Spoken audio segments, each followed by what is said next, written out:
In a world where the customer is more important than ever and competition is greater than ever, a company's brand promise is everything. It goes to reputation, customer retention, product value, and ultimately corporate growth. So if that brand promise is broken in any way, a company could be in peril. While we correctly assume the concept of brand promise applies to B2B and B2C companies, it also applies to organizations like educational institutions. After all, they're offering a product and a service, and they're promising satisfaction at the end of the day. Perhaps nowhere else will a customer turn away faster than from a company offering training or education that fails to measure up. That customer will never return and will likely let a whole lot of other people know about it too via something called social media.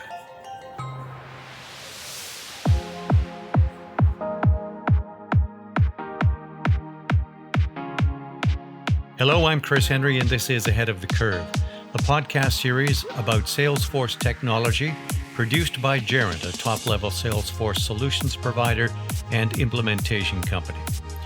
In this episode, we'll examine the brand promise in education through the thoughts and words of two experts in the educational field. Mackenzie Kirby is the Director of Global Higher Education Recruitment at ELS and a member of the board of English USA, an organization dedicated to supporting quality English language programs in the United States. And Gordon Forsyth, Senior Practice Lead in Digital Experience Innovation with Gerent Digital, Gerent's digital marketing arm. Together, they'll offer their insights on the concept of brand promise in the education marketplace. But let's start with this thing called a brand promise in education. What does it look like? And how do you go about keeping that promise?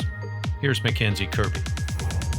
I really think that a brand promise sets the tone for how we as an educational institution, but really any organization, maneuvers through what I would consider to be the three big pillars of any organization. So people, process, and products. So if you're thinking about people, it could be the different types of customers or even your employees. So specifically employees, the brand promise really impacts who you're hiring, how you're training, how you are evaluating, how your expectations for how your team is even speaking and interacting with the customers. So, for us at ELS, we want people to be speaking optimistically and with inspiration and empathetically and reassuringly. And, that's part of our brand promise. And it really impacts the way that we are training and developing our team. For processes, I think it's really making sure you have systems and technologies in place that uphold your brand promise.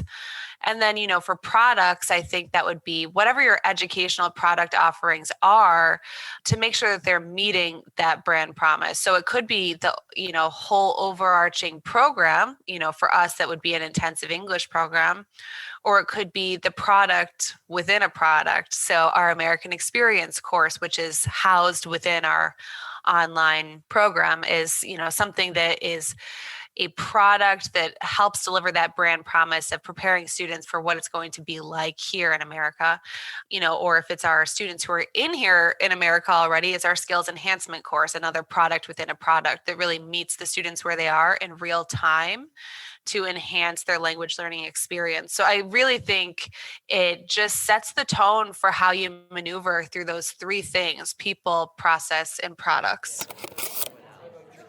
Given his background in creative digital innovation for clients, Gordon Forsyth's take on what constitutes a brand promise reflects the realities of a digital age.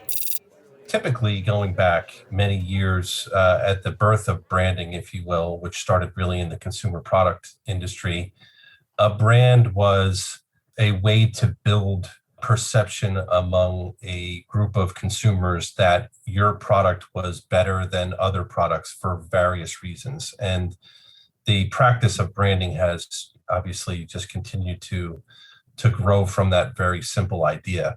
In more recent years, the idea of a company's brand being the culmination of all of the touch points and experiences and thoughts and emotions that a person has for a particular company has come to prominence, particularly because of obviously the online world that we live in, and all of the different types of experiences we have with the company. If you can imagine our experience years ago with a particular department store was confined to the time that we were in the store itself and interacting with the customer service people in that store, and perhaps the billboards that we saw and the television commercials we saw on our television about that company. Today, it's much more complex. There are websites and apps that are integrated into the physical experience that become so important for how people perceive a particular brand.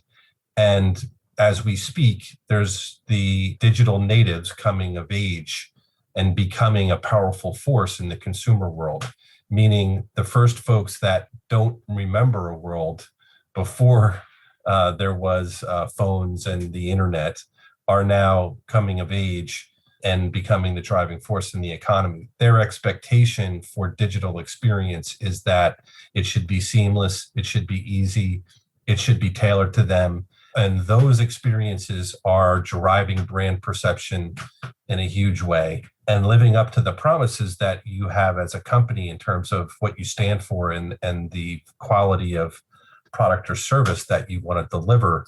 That becomes really important to do now in a multi-channel fashion across websites, apps, digital experiences, as well as any brick and mortar and personal experiences that people might have with your company, if that makes sense. Yeah, yes, it does. Now, in terms of educational organizations, what are they doing that is helping to deliver on their brand promise?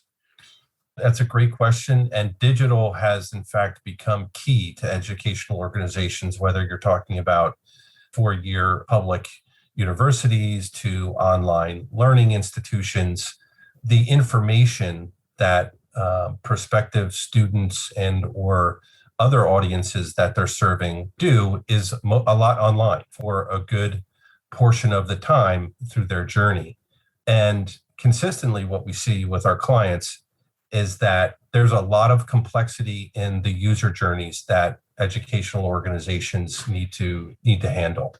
And that leads to very large sites with lots of information, serving many different audiences. And if we just take a four-year university as an example, a university website has to serve not only prospective students, but current students and the parents of those students and the faculty and the local community around the university, if indeed there are events that those folks are going to be attending. So that leads to a lot of complexity. And even just looking at a prospective student, for example, the journey can take place over a very long period of time.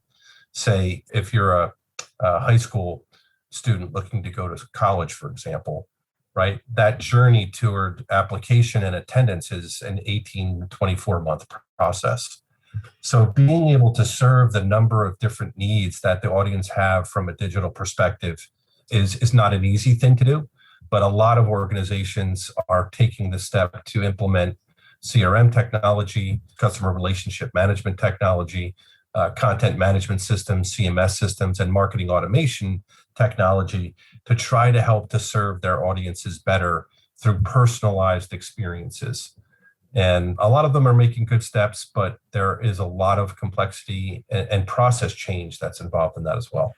Well, yes, and I'm glad you mentioned process change, because software is one thing, and I think there's quite possibly a sense or an idea or an attitude that, well, if we just buy a software application, that's going to fix all of the problems, and that certainly doesn't, because it is the processes that have to shift as well. Specifically, how should those processes shift? So again, this is something we see at educational organizations that we work with on a regular basis. I would say it's something we see across companies as well. And the challenge is that when you shift your mindset from a corporate structure or an institutional structure perspective, where there's silos of functional people doing work, and you shift that to thinking about how your user's journey is perceived by your customers or prospective students and current students, they don't want to understand anything about the organizational structure that sits underneath. their journey goes across that and their needs are ever changing across that. So being able to address customer journey challenges often goes across departments in these organizations.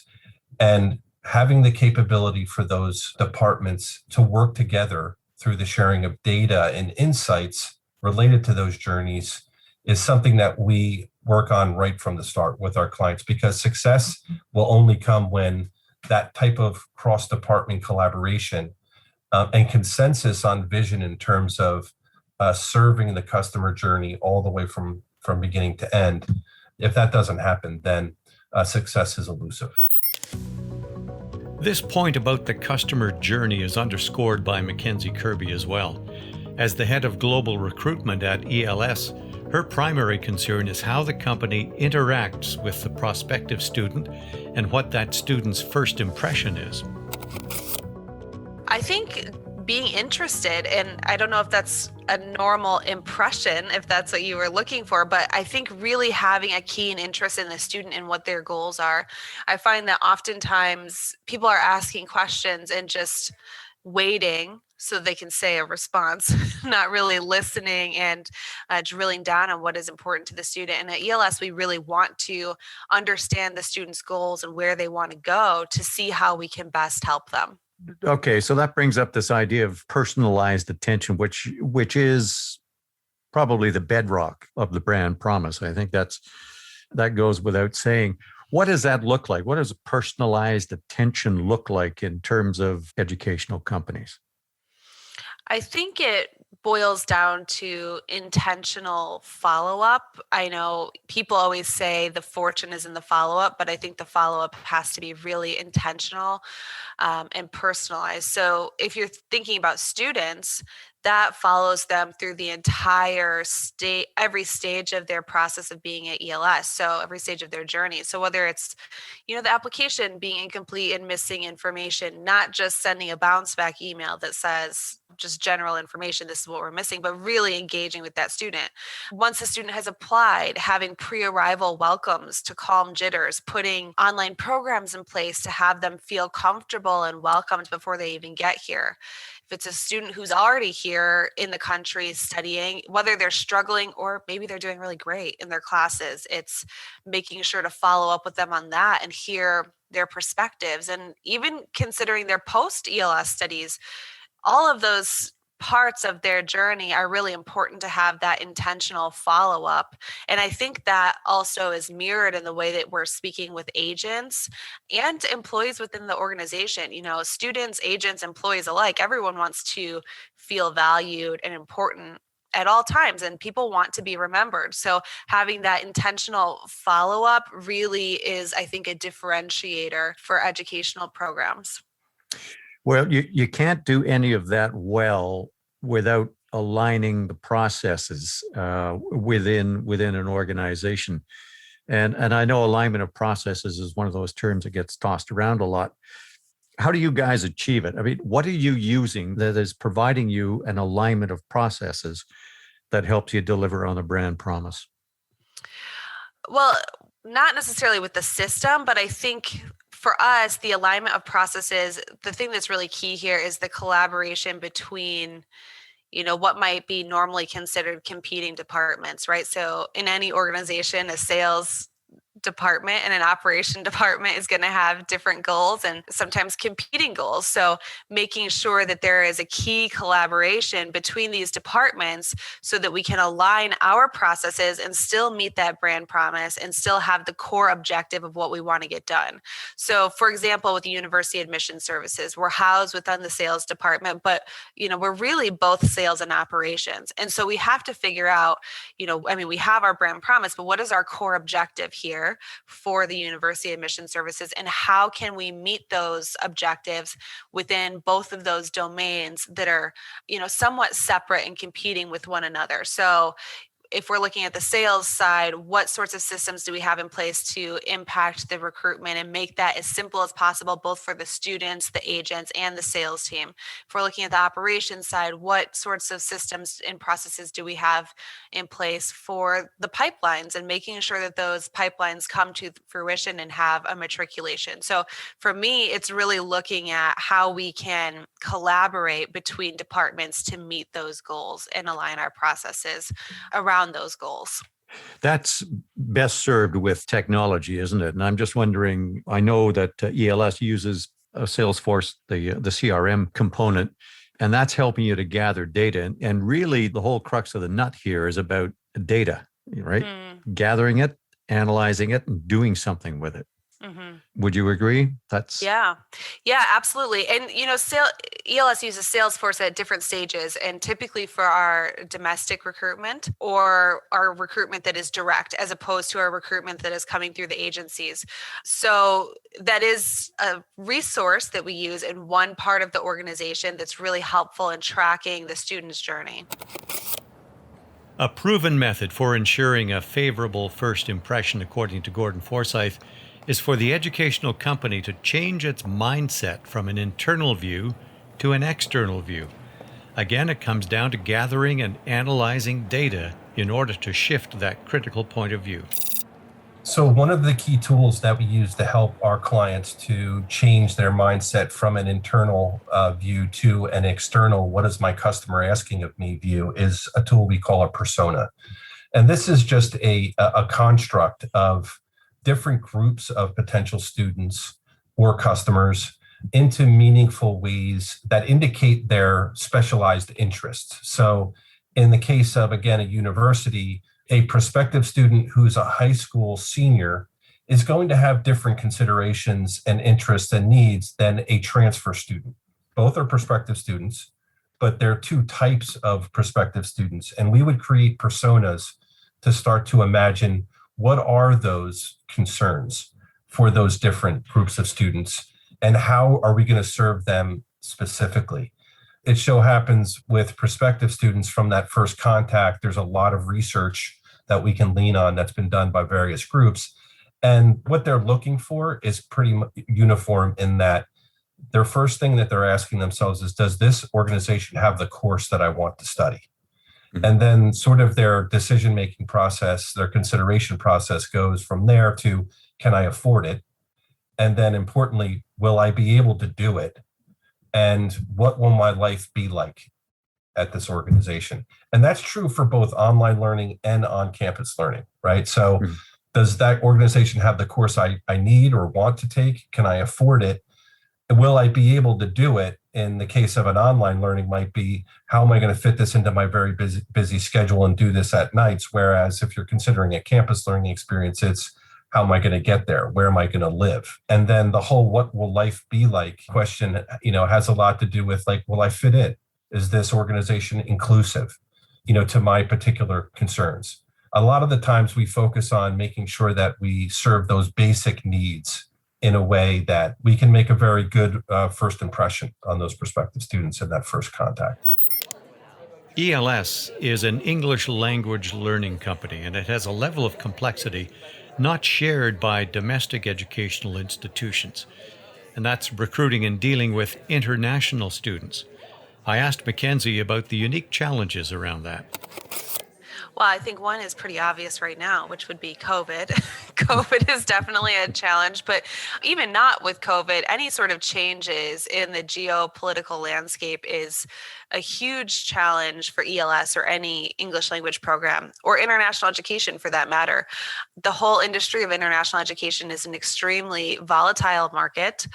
English language programs, or ELPs as we would call them, are really considered to be kind of the canary in the coal mine, always foreshadowing what is to come in the industry. So if you look at trends or the history, you'll see sharp increases and steep declines in the ELP industry throughout time. So there's not really much that can be done about that, but beyond, I think, diversifying customers and products. Gordon Forsyth from Gerent Digital points to the forced push to remote learning as a result of the pandemic as being an extremely disruptive event, but one that shed light on the vital role of digital technology. Well, I think obviously COVID has been a incredibly upsetting and disruptive event for everyone, everywhere. And for learning in particular, I think a couple things are happening, really like they are across other parts of our economy, but the move toward remoteness, or the ability to learn online from anywhere in the world, even learning from the greatest institutions on the planet, can happen from across the world. So this shift to online learning certainly is increasing. And the online learning organizations that have launched and have been there are growing at huge numbers and have their own challenges of serving their growing customer base. And then the traditional, more campus-oriented learning institutions have their own challenges of trying to figure out how to serve now both a community on campus, but a community that is off campus and remote. I don't think that it has highlighted any particularly brand new challenges. It's accelerated challenges that have been in the making, if you will, for these organizations. And I think has put a little more urgency into the idea that they need to start to plan to handle these different ways of learning. Yeah. And at the same time, not lose all of those very important things, cultural things that have made them who they are today. So it is a big challenge, and technology is, helping to fill the void there. Well, scope out the role a little bit for me, and what and how digital technology is involved. Yeah, so I think that the number one challenge with regard to how digital technology can help continue to provide a brand promise and an experience that represents a company is you have to know who the people are. So a customer relationship management implementation that's well done and solid from the ground up is critical so that you can begin to, from a data perspective, build the information base you need to understand all of the different customers and potential customers or students that you're working with. And you have a way to communicate with them very easily. So a content management system that runs a website that is in some way integrated with a CRM and a marketing automation system that can send communications, that becomes the core of the experience engine, is what we call it. So without knowing who the folks are that are working with you, not knowing what their needs are at that point in time, then you can't serve them through a digital means. So we focus a lot on getting that data model right, and then using the technology in very smart and sensitive ways toward privacy and other concerns, so that the experience that you deliver through that technology is appropriate to those students and those customers. If it is appropriate and helpful, what we find in every single case is that people are willing to share information if it's going to be used in the right ways. So that really is where a lot of organizations are spending their attention now. And I think the main challenge for those companies is how do they use that technology to the best of its ability in their own groups. Well, if you were a Salesforce account executive, which of the many Salesforce products would you encourage educational institutions, training organizations, and so forth to seriously look at in order to not only streamline their promises, but ultimately to deliver on the brand promise? So the good thing about the Salesforce platform is that it's a very integrated platform that has a lot of different capabilities that can be built on top of it. It solves the core CRM challenge of, can I have a central place to store my customer or student information? And can I then use that data for good purposes? So assuming that organizations have that core CRM functionality in place, a lot of times when we're talking about brand and experience, we look at Interactive Studio and Marketing Cloud as two great tools to help take steps toward personalization and start offering meaningful content to their students and or customers in ways that are specific to their needs at that moment. And through Interactive Studio, we can learn what people are interested in through their interactions with our websites and applications, and then help them through their journey based on those interactions. And with Marketing Cloud, we can obviously provide important email communications to help them, through the journeys if we can see that they're having trouble, or if, keep them up to date with any new developments that might be really important to them based, again, on what we know about them and their interests and how we're working with them in the CRM. So those would be the two that jump straight to mind on that. At the end of the day, an educational institution is a business like any other. It offers a product wrapped inside a service and backed by a kind of guarantee known as the brand promise. These companies and higher learning institutions need levels of digital technology for the exact same reasons as manufacturers, healthcare providers, insurance carriers, financial services firms, and many others. What we know about digital technology application is that it opens up doors that lead to a stronger connection with a customer, whether that's a consumer or a student. How can that not reinforce a brand promise? You've been listening to Ahead of the Curve, the podcast series about Salesforce technology produced by Gerent. Our technical producer is Dave Grine, owner of the Acme Podcasting Company in Toronto. I'm Chris Henry. Thanks for being with us.